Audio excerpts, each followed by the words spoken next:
Good evening and welcome to Resolutions for Recovery.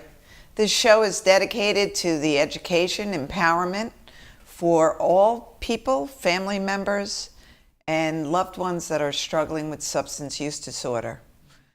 I unfortunately lost my son 5.5 years ago to an overdose, heroin in particular, but the drug is unimportant. It is substance use disorder. It is a brain disorder. It is not a moral failing. It is not any of those things.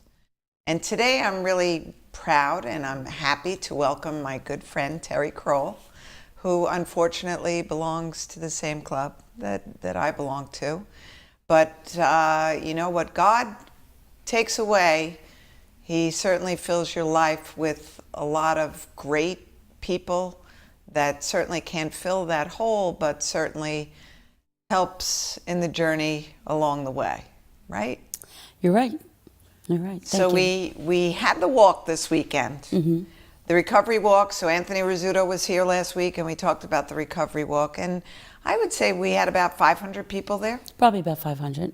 And it was a great day. 506 if you include our grandchildren. Yes. So today, that's why I'm bringing up the walk, to specifically. The walk was dedicated to people that have lost their battle with substance use disorder, people who are still struggling, and people who have found recovery, because there's always hope. And we each had our 3 grandchildren, so we had 6 little people there. Yep. All under the age of 10. Really, most of them were under the age of 5. So right. I think it's very important for families to come together with whatever the age that they're dealing with, because we have some really smart little people in the world today. We do. And we need to understand how they interpret what's going on in the world. Big. And that's the key word there, interpret, because, you know, it's like the monster under the bed, right? Right. So the monster can be as big as you allow it to get. So substance use disorder can be explained on many different levels, and it needs to be explained age appropriately. Right. And so that they're not confused and that they're not scared. Because if we talk about medicine and I get medicine from the doctor, that can create anxiety in a little person. Exactly, right. And we don't need to do that. So tell me how, you know. So I have 3 grandsons, 1, 4, and 7. And they never... So that age 1. It's not 1 that's 4 and 1's no, 7. 1 years old, 7, yes. 4 years old, and 7 years old. And they never were fortunate enough to meet Uncle Timothy. Uncle Timmy died 8 years ago, just before my first grandson was born. And we made a conscious decision to always talk about Uncle Timmy and to talk about not only his death, but his life and all the good parts of his life, not just the unfortunate parts of his life. That's such a little piece of their life. Exactly. Their life was this big. Right. We don't need to ever and they minimize it. They ask so many questions that are the innocent questions of little children.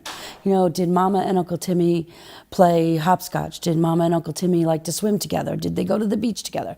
So we talk about all of those things. And when they ask, how did Uncle Timmy die? I'm honest, or we, I should say, are honest and hopefully age appropriate. So as you know, a couple of months ago, we were in the car with my 2 older grandsons, Brendan and Brody. And they were always asking questions about Uncle Timmy. Did Mama and Uncle Timmy sleep in bunk beds like we do? So I said, no, they each had their own bed in their own rooms, but not bunk beds. But lots of times Uncle Timmy would come in the morning in Mama's bed, and they would be jumping around on the bed, and one day Uncle Timmy fell and broke his arm. So my 4-year-old grandson said, is that how he died? Now, that was the first time he had asked. So I didn't even get the chance to answer him, and my 7-year-old said, oh, no, that's not how he died. So I thought, well, let him answer to see how he interpreted what we told him. So Uncle Timothy's substance use disorder started with a drug-dealing doctor prescribing and over-prescribing to him. So I let Brendan answer, and Brendan said, Uncle Timmy took too much bad medicine from a bad doctor. And that's kind of what we thought was an appropriate way to tell him, because there For a are good 7-year-old? doctors and Right. and good medicine. So we had decided to say that to him because his mom can explain that to him when they go to the doctor. You know, kids don't need a huge elaborate. Exactly. Right. Sometimes we We overthink it, yes, and it's in not our necessary. own uncomfortableness. So we my overthink. 4-year-old thought about it, and you could see the wheels turning in his head. And he said, "So did you glue his arm back on?" So it only makes me realize we are telling this age appropriately. Yes. And then fast forward a couple of weeks, and Jamie wasn't feeling well, my daughter.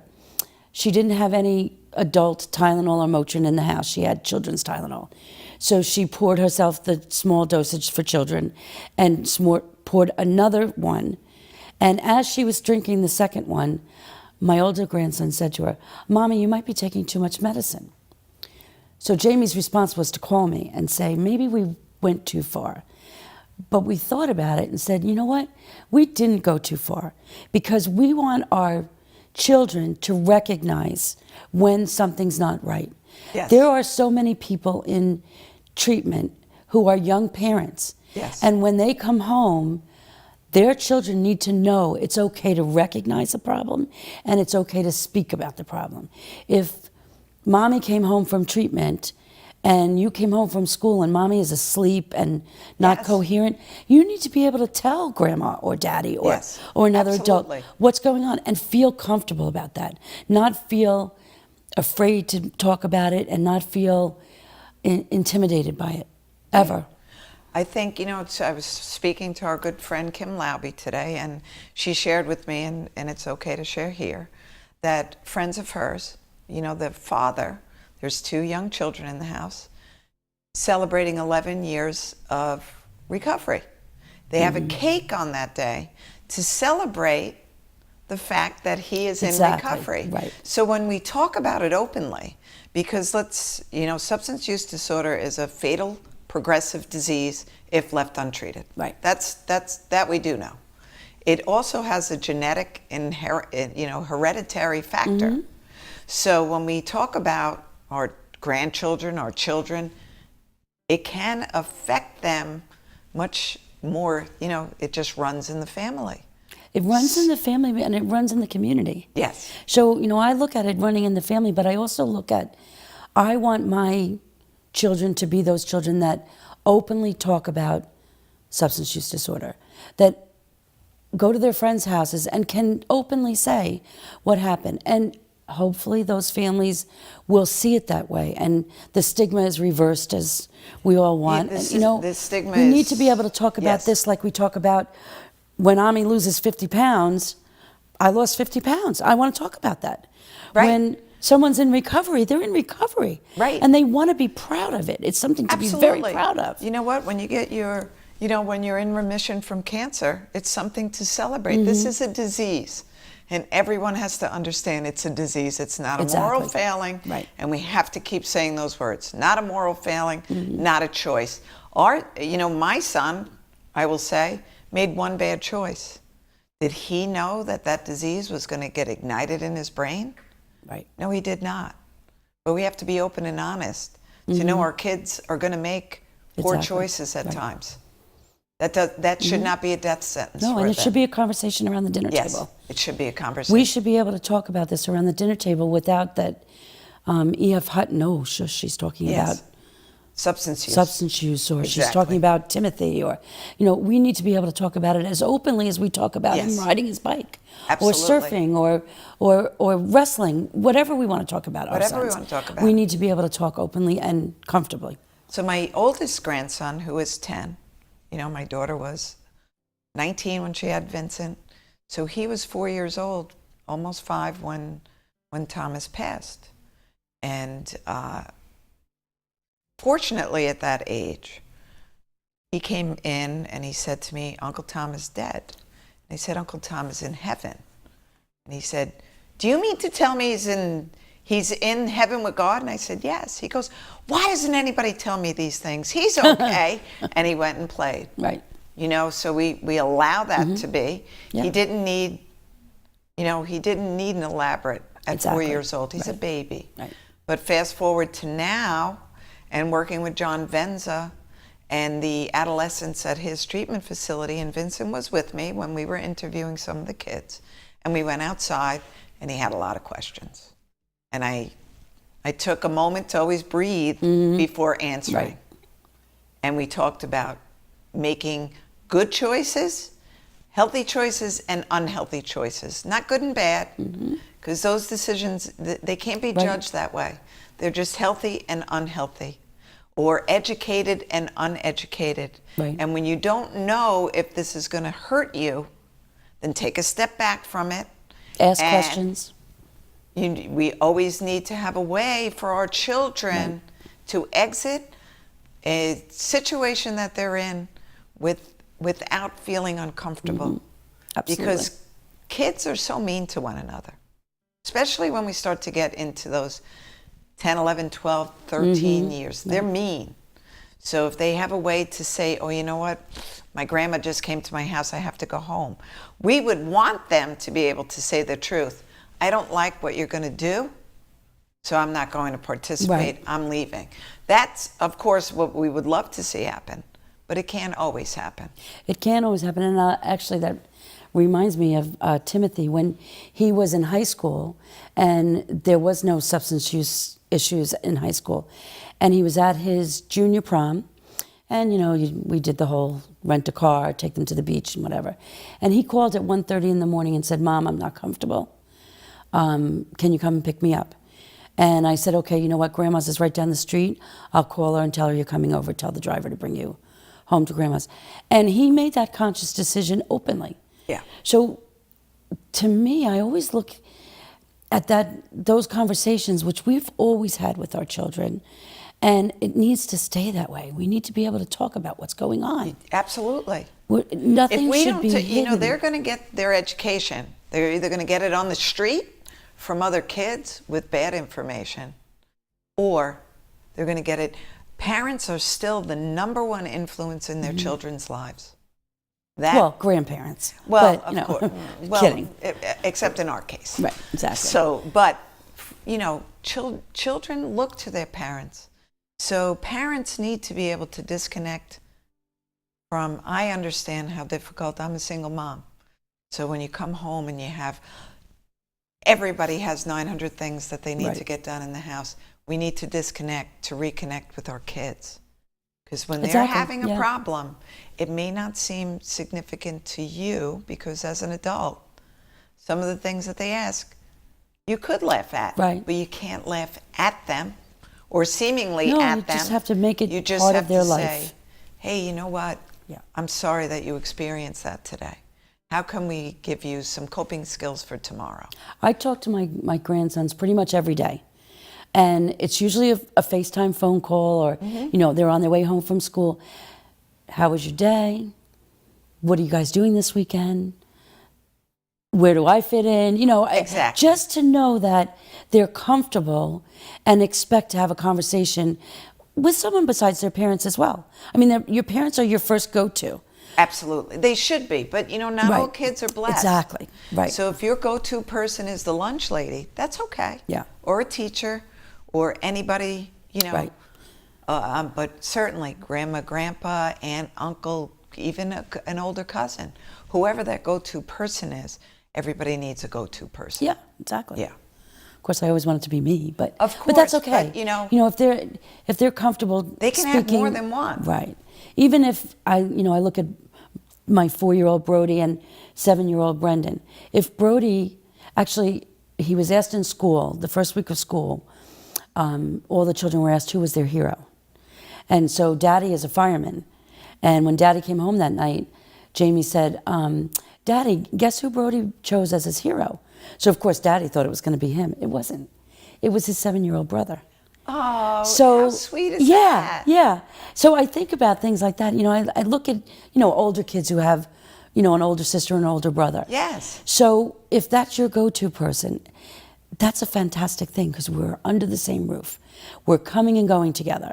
However, if your older brother or sister is not making healthy decisions, then that can be devastating to the next one. Right, but if we have an open communication, so that, you know, that go-to person is making a mistake, and I have no problems talking to somebody else about my go-to person. Yes. That needs to be a comfortable situation.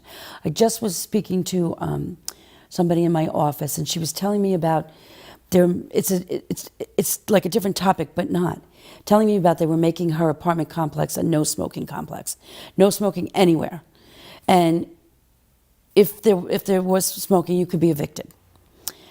So we were talking about, okay, so what do? I tell somebody that I saw someone smoking on the grounds. I said, well, yeah, you should feel comfortable enough to be able to say, this is wrong, this isn't right. We've made this a no smoking campus for a reason. Correct. So it's the same thing when it comes to substance use disorder. You know, so the uncomfortable part is now parents and really communities, everyone.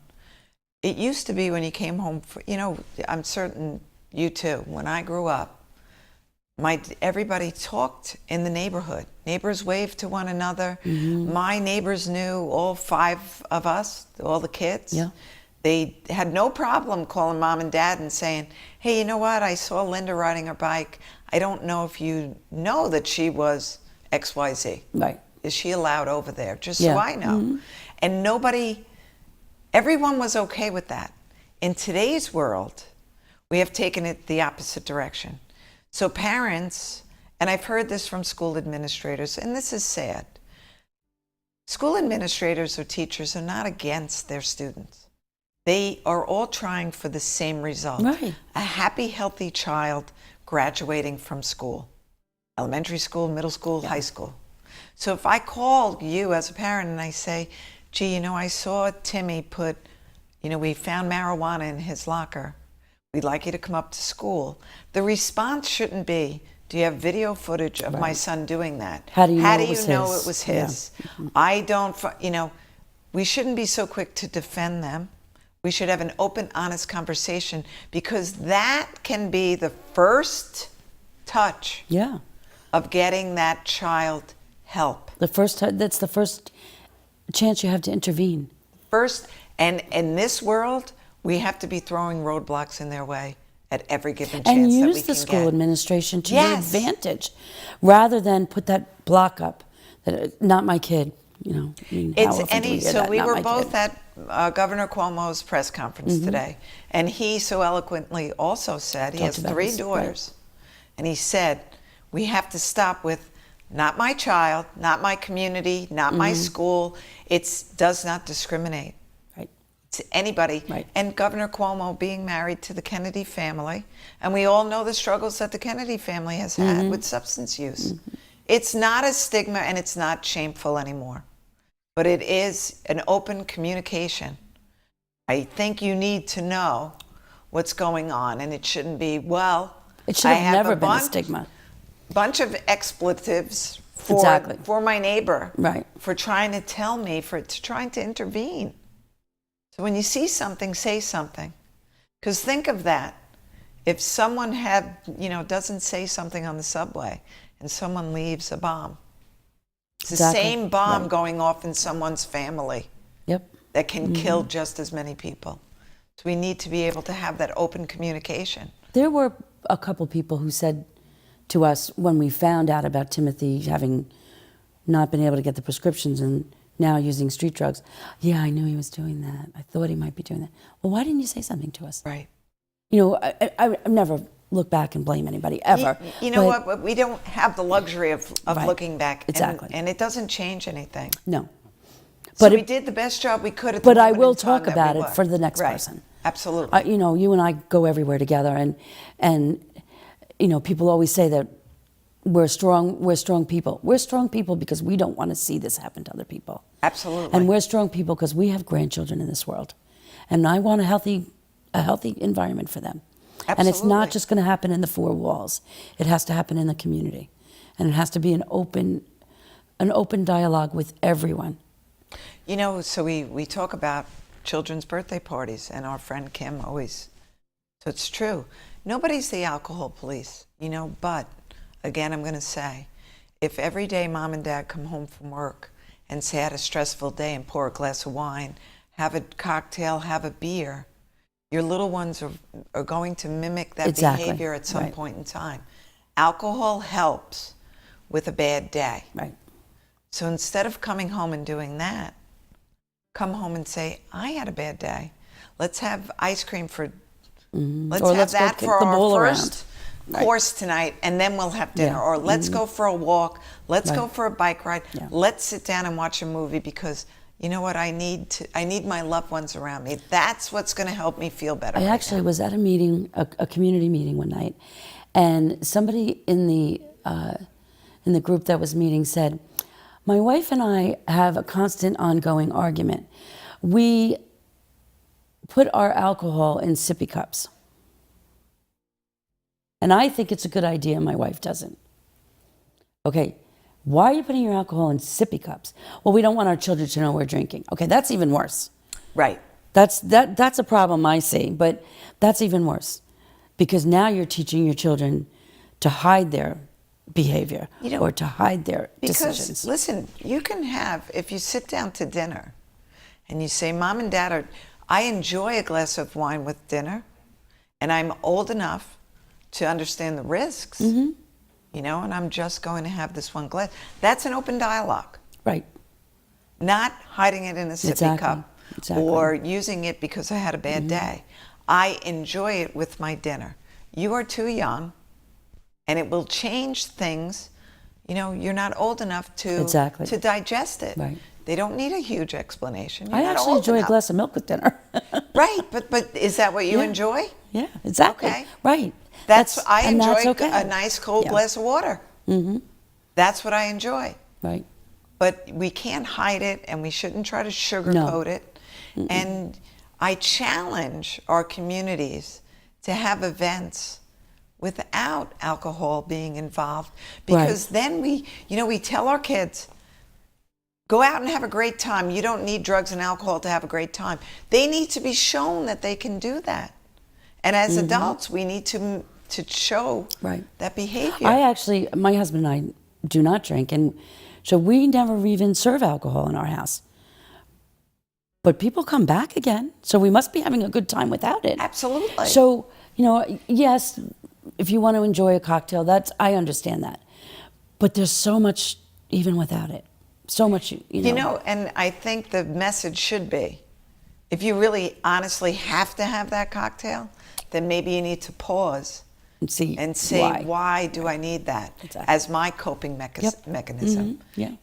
I should mimic some really healthy behaviors for my children, because certainly if one of your children, God forbid, had type 1 diabetes, or juvenile diabetes, would you keep cookies, Right, Twinkies, exactly, yeah. devil dogs? Would you keep all of that in the house?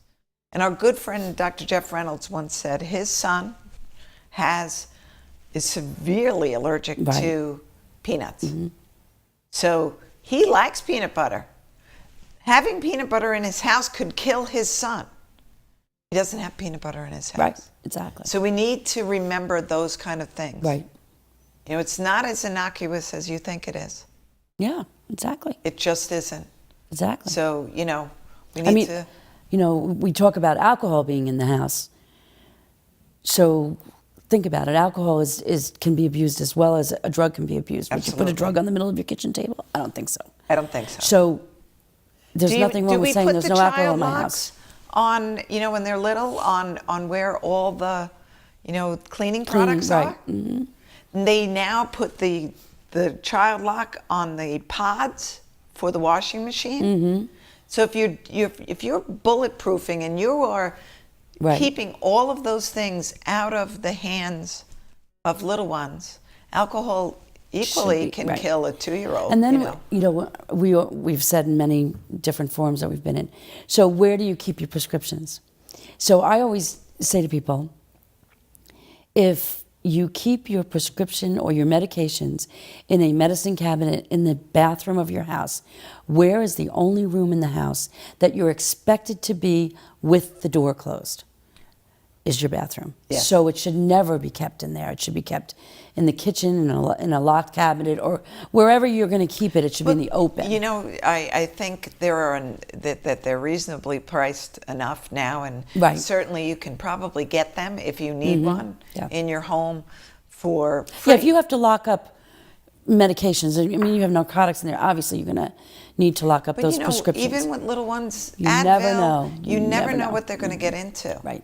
So isn't it much better to lock it and Look keep at it the in a closet? conference we were at this week, and so there was a company, I don't remember the name of the company, and I wouldn't say it if I did, obviously. A Yes. snap pack of pills and filled with Skittles to show you how easy it was to get it out of the snap pack. And the patient was called Harry Hypochondriac. So I know that was being marketed to professionals Yes. at the conference we were at, but I don't see it as being very professional. If you know what I mean, like how can you fill that little thing with Skittles? Now, if I picked one up and brought it home and it was sitting on my dining room table and my grandson sees Skittles in it, they're going to think candy. Governor Cuomo talked about that today, Yes. that we're seeing drugs and they're marketed in a way that are appetizing to children. So that you're a professional company and you're marketing something as a marketing tool in such an irresponsible way. And you know, and that's for a grandparent or someone older, right? That Right. needs to be able to get Exactly. to their medication. Yeah. But the opioid, you know, there are so many kids that went to grandma and grandpa's and found that medication and went Snap down it out very real quick. Yeah. Exactly. We're going to be right back after this message.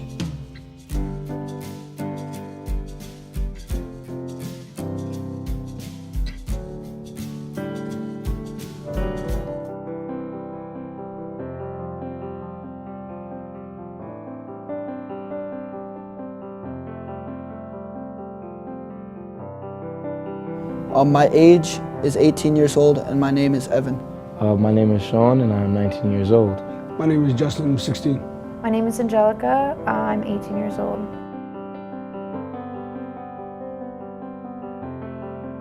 Marijuana, and I was 13 years old. Marijuana, and my age was 13. The first drug I ever tried was marijuana, and I was 12 years old. It was marijuana and I was 11 years old.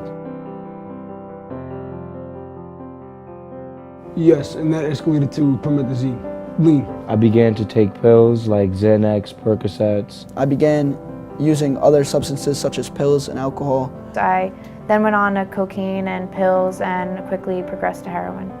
I was 13 years old when I first started using heroin.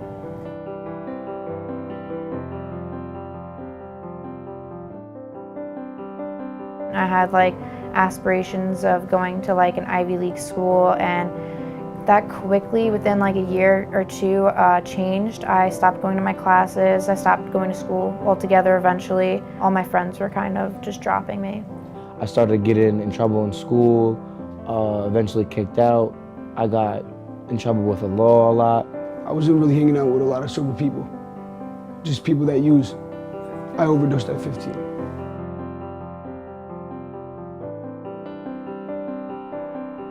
I've been at Outreach for 5 months. Outreach honestly really helps you. It shows that you're honestly worth something. And it's possible to become sober if you put in progress. But it's not just gonna be handed to you, you really have to want to change. Inpatient, you can't just leave. You stay here and you have to deal with it. That's what I feel like a lot of kids need. In a long-term facility, the counselors get to know the resident better and they get to actually work with them more than in a short-term 28-day facility. And it really gives kids a chance to work on themselves rather than being rushed through a program just to be thrown back into life, going back into the same old bad habits that they were doing before. Coming in here, I couldn't believe how long I would have to be here, but after a couple months, like, you know, talking to counselors, I kind of came to the realization that, like, I need a lot of time and work to repair everything I've done. The things that we get taught here, you know, it really does help you in life and it gives you a different perspective.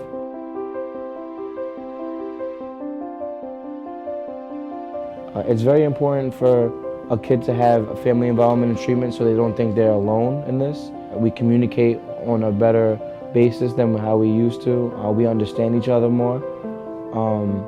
And that was from the help of outreach. They come every Wednesday night for support group. They come to a group every other week. They come to peer support group to discuss their problems also. My relationship honestly has got a lot better. Because I remember my mom used to never want to say anything to me because she would be scared of my reaction. I'm starting to realize in here, like, I really have to take advantage of the fact that I have her still. When I was about 14 is when my parents realized that I had several different problems, such as behavioral issues, and the behavioral issues kind of stemmed from my drug use. I began caring less about myself and others. Outreach has really made me realize how important family is. If I was out of state in a program where my parents were not involved, I would have never been able to strengthen my relationship with them. My father told me that I've inspired him to make changes in his life, and that meant a lot to me. I've never heard my dad be inspired by something before, and I was just proud that it was me.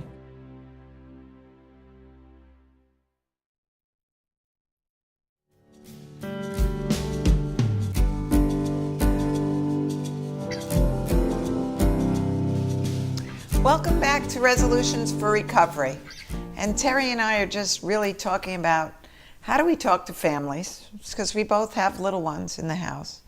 And, you know, Governor Cuomo, again, he brought up some very interesting things today. So the purpose of his press conference was they are sending out, one thing really was disturbing, to be quite honest, is that they're going to send out a circular letter, which is law for insurance companies, that with fentanyl and with the strength of some of these drugs that are killing our, you know, or young people or anyone is overdosing on, that we need at least 5 doses of naloxone to bring them back from an overdose. And the insurance company is not reimbursing the EMS or whoever it is that's providing the life-saving naloxone. Naloxone, I do believe the cost is like $3 a dose. So we're talking about $12.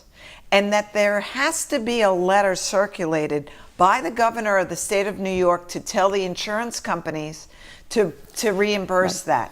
Right. So how is that right in any way, shape, or form in society, never mind anything else? That we have to be told to save someone's life? Because you and I both know that we've also heard it from first responders. We're going back and reviving the same people again and again. I don't think we should be doing that. You don't think we should be doing that? We're hearing it from Everyone. officials, government Yes. officials, saying, well, our city's not going to do more than The 3. mayor of Right. Ohio. Right. How dare you? Yeah.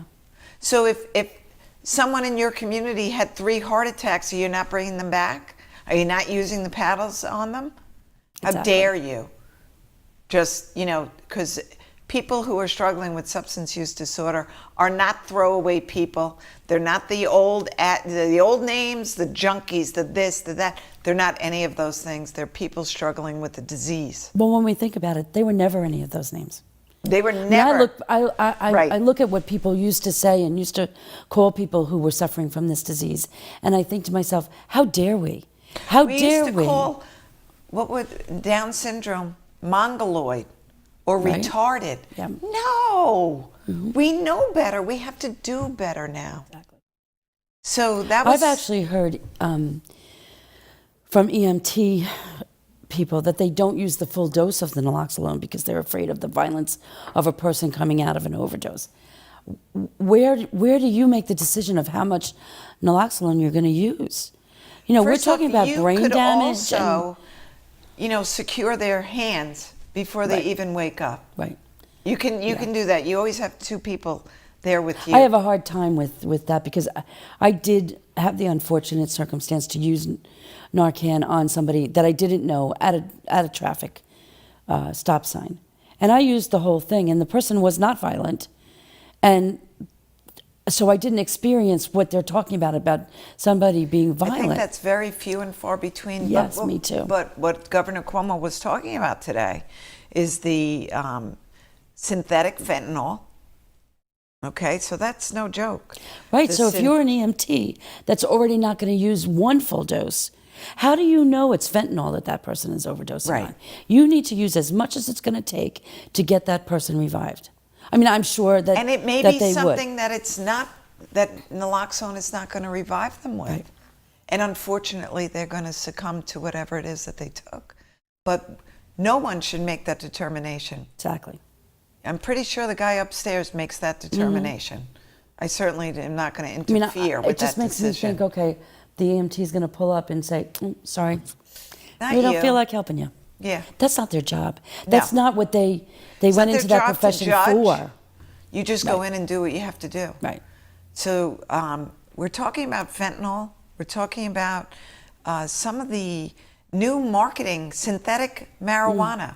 So synthetic marijuana or cannabis that's being sold legally and all of these other things, if they're not targeting young people, then why do they call it Scooby-Doo snacks? Right, exactly. Why do they make it look like Sour Patch Kids? Why do they call it Pop Tarts? They are targeting our children, and make no mistake about it, they're doing a really great job. And Exactly all what we were those, just talking about, the pharmaceutical company with their packaging. all those lovely little gift cards that we're giving our young people because we don't know what to buy them. They can go online to the internet and they can order it and use those gift cards. They can send it not to your house. They can send it to almost Anywhere. anybody's Right, house who right. they know that they get their mail at Yeah. such and such a time. So we need to be 16 steps ahead of our young people today. But certainly we've met parents, synthetic marijuana, synthetic drugs, their children have gone into, a vegetative state. They're never coming back. Right. Mental illness is exacerbated and exponentially brought forward by years. Yeah. They're not going to be the person that they were meant to be had What- they never tried these synthetic drugs. We one time had a conversation with Timothy. We went to a family counselor once a week while he was in his 8.5 months of recovery. And one of the things that we said to him, do you not realize that this can be fatal? Nah, it's not going to happen to me. So, that's another thing that we need to make sure families are aware of, that they know that this can be fatal and how it will affect the rest of their family. Yes. I one time was working with a group of people on a PSA, and the young man sitting next to me was actively using, and I made a decision to tell him exactly what happened in my life and what happened to my son, which are two different things. What happened to my son is the worst horrible thing that can happen, and what happened as a result for me is Worse. just as bad, but my son lost his life. So we were talking, and I said, he said, oh, losing my life, I don't care about my life. My life doesn't mean that much to me. So I said, okay, you didn't think that would be a good thing in a PSA? He said, no, it wouldn't make me stop using. So I said to him, I told him exactly what happened the day Timothy passed away. And that's a very horrific thing for me to talk about. It's very emotional, and by the time I was finishing talking, I could barely speak. And my friend Pam Starks was sitting next to me and kind of held me up. And that young man said, if I knew it would affect my family like that, maybe I would stop. So all the things that we're trying to do here and involve families, our loved one who's in treatment needs to understand, I care about you, I will help you as much as I can, and I would be devastated if something happens to you. And I won't enable you. I won't enable you, I won't judge you, Right. I'm there for you, which is huge. Huge. When Timothy had tried to commit suicide in a car in my garage, and he was brought to the hospital in the carbon monoxide barometric chambers, and that's when we found out that he was actually using street drugs. And when he came out, he was as white as could be, and I said to him, Timothy, please tell me what's going on. I'm here for you. I was told he didn't want to tell me, he was afraid it was going to kill me. So I had to let my son who I loved for all those years, I had to reinforce that I love you. No matter what you do or say, I will love you and it will not kill me.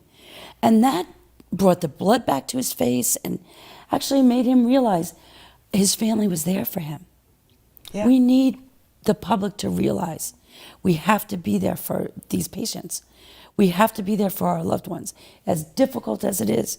So we need the help to do it. Absolutely. So it has to be in the treatment. It has to be a part of the protocol for treatment. How can this family be involved? How can we? So it's interesting. We were up in Buffalo last week at the the providers of all substance use in New York State, and that's what we talked about. So certainly when I was going into, or Thomas was in treatment, the family wasn't. Nothing you was were shared behind a with closed us. door. So our point of view is this now. If our loved one is coming to treatment, there's two ways that we can handle it as a treatment provider. You're missing out on a very important asset. The family can create huge support. Not everyone has a supportive family. And you're going to find that out very, very quickly too.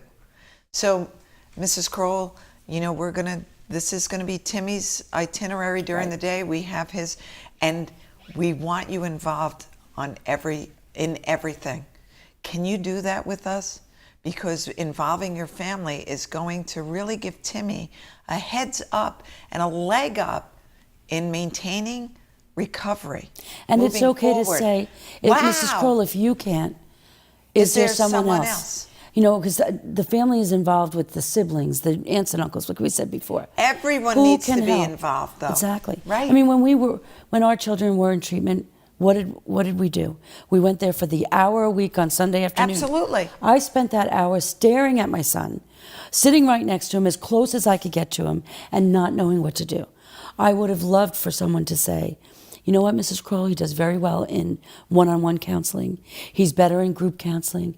I think the family needs to engage a little more. Or Mrs. or Kroll, Timmy did sign a release that I can share this with Exactly. you. And he doesn't want to be in the room right now. And this is how he's feeling. So I want to get you ready. Right. So that the three of us can sit down and work these issues out. So that when he comes home, all the anxiety on both Exactly. Both sides, right. in the whole family, because siblings certainly have voices that go unheard. We were So told we at the time, 90 meetings in 90 days. What does that So even what mean? did we do? We drove them to what we didn't even understand. So Right. did you say to me what these meetings are, or how we, as an American family, we live under the same roof. Yes. And we live under the same roof through college most of the time, and nowadays sometimes beyond. Yes. So tell us how we can help each other. I don't want to just Empower do us his to help laundry and him. cook his food. Right. I want to be there for him. And I don't want to control. Because this is what happens, and I'm guilty of it. Me too. But You hover. you're right. Did you go to a meeting today? Right. What do you mean you didn't go to a meeting today? You need to go to a meeting today. Yeah. I'm not in control of his disease. Right.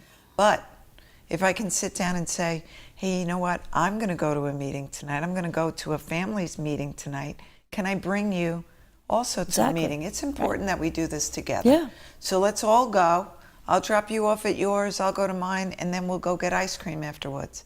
It can be an event that brings the family closer together. I mean, we talked and before about strengthens the bonds. other diseases. You have diabetes. Well, okay, Tim, you have diabetes. I'm not going to have sugar in the house. Exactly. I'm going to help you Right. into recovery. And if you need to go to the doctor 4 days a week, I'm going to be there for Yeah. you. I'm going to drive you 4 days a week. Or if I can't, who can we get to help us? Exactly. Tim, do you think Grandma can help us here? Do you think we should ask Grandma? Do you think you'd be better off, Jamie picks you up? Find your You whole need to- circle exactly. of friends, You need to of support. find your Mhm. support Yeah. system, your go-to people, and you need to involve them, because it's often said, in any 12-step fellowship, you're as sick as your secrets. Right. So the secrets just need to come out. Yeah. And Mom and Dad, there's no criticism and no judgment here. You're scared to death. Exactly. We both been there. We understand that. But wouldn't it be nice to be able to talk about Right. what's bothering both of you and have it out in the open so nobody's walking on eggshells Exactly. anymore? And also, we talked about this at the conference too. We were talking to the treatment professionals who are at their wits' end, and they are working very hard to help your loved one. I would think they would welcome us Yes. to come in and help. I know when my children were little and Timothy had pneumonia and was in the hospital for 3 days, I slept at the hospital.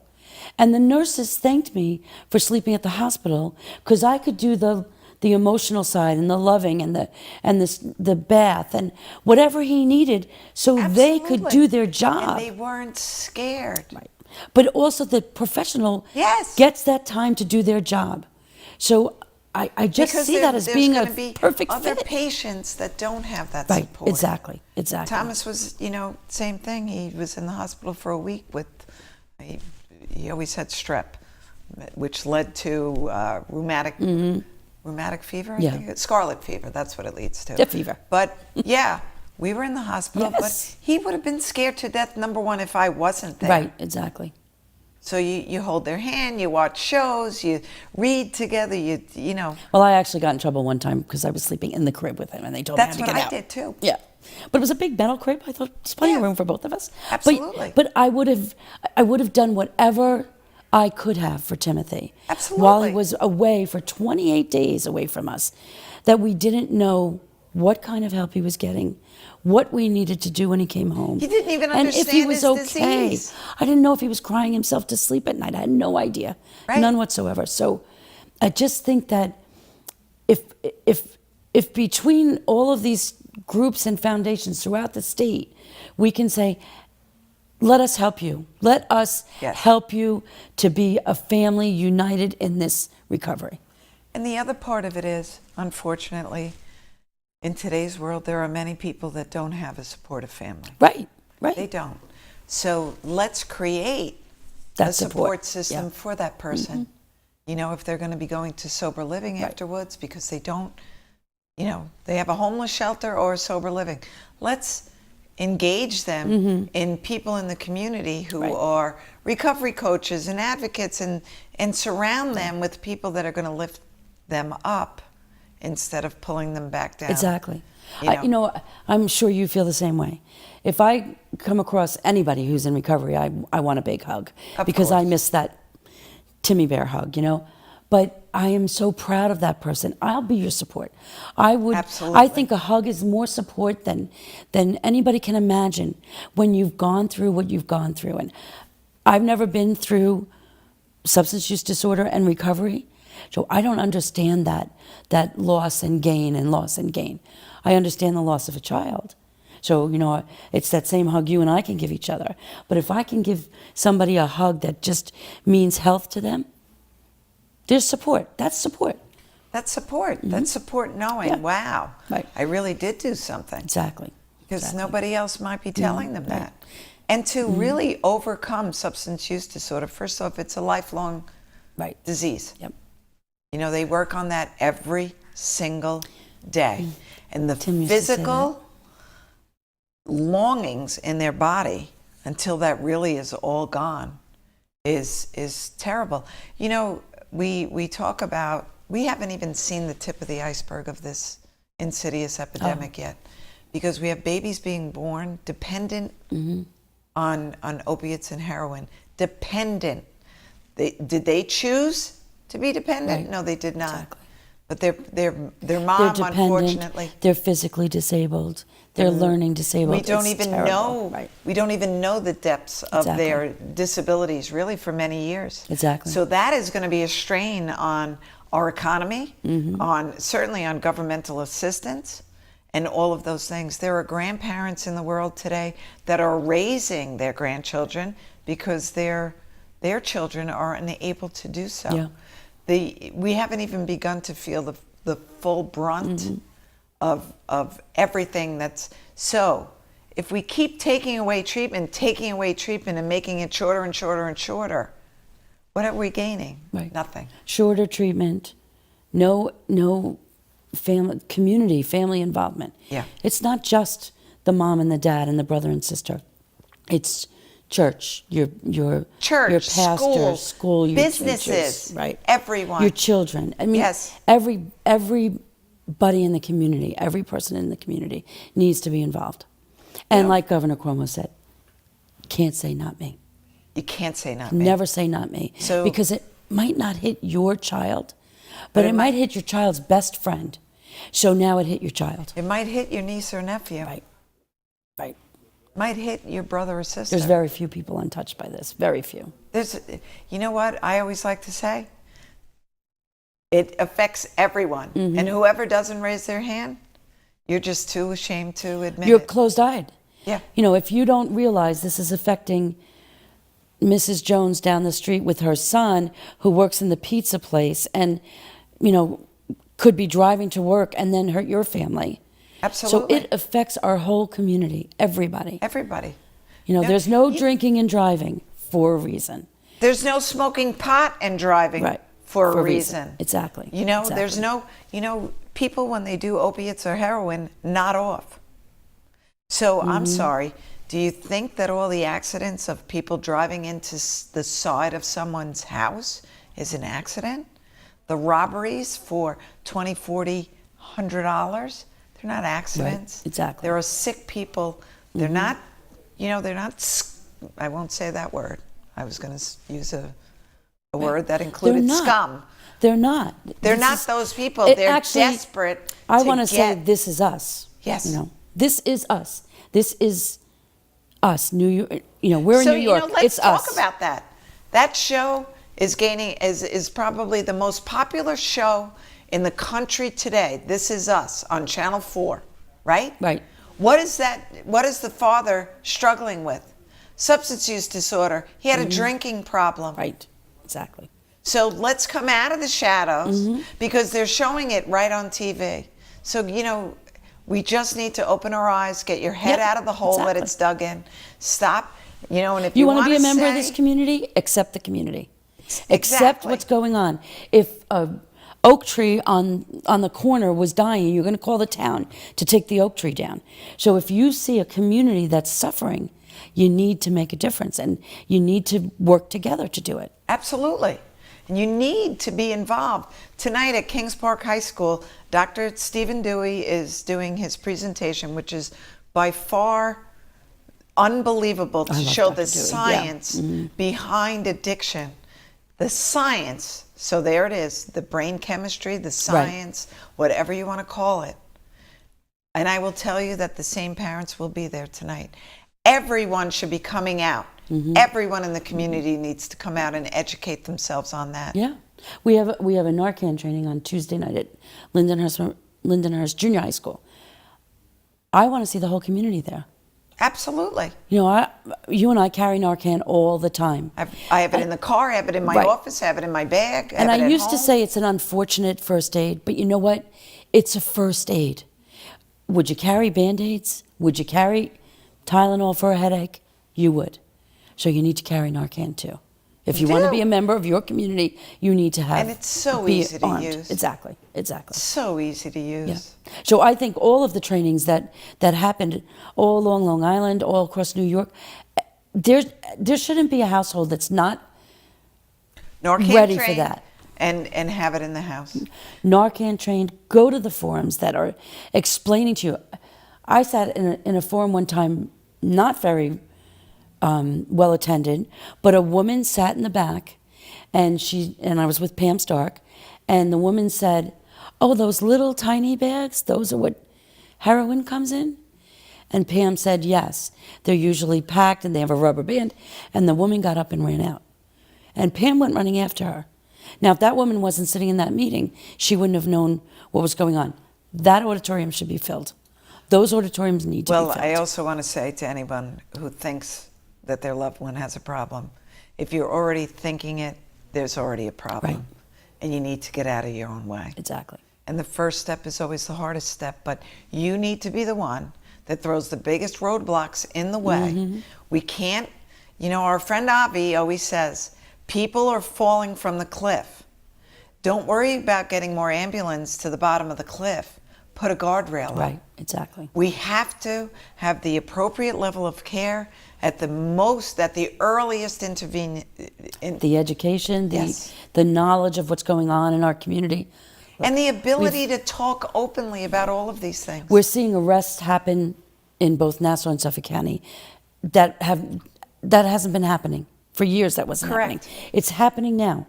It's on the front page of the newspaper, and still I have people come up and tell me they didn't know it was an epidemic. So just be aware of what's going on around you. Everyone aware. certainly has an awful lot to say about what's going on with the presidency today. Exactly. Take equally as much time to familiarize yourself with what's going on in your community. Mm-hmm. Because you know what? God forbid, and we never want to welcome No. or acknowledge another person into No. our club. But it's happening all too quickly. Right. And with fentanyl or synthetic fentanyl being added to cocaine, to marijuana. Yep. So you think all of those substances are, None of them. none of them are innocuous. They're all None of illegal. them. They're all illegal. That's the one thing. I mean, okay, And it's if illegal. I hear one more parent say, It's just pot. Yeah. you know what? My kid's not doing that heroin stuff. We're okay. They're just smoking a little pot. Well, how old is your child? 15. It's kid stuff. They're doing kid stuff. No, they're not. They're changing the chemistry of their brain. Would you allow them to drink the liquid plumber under the sink? Right.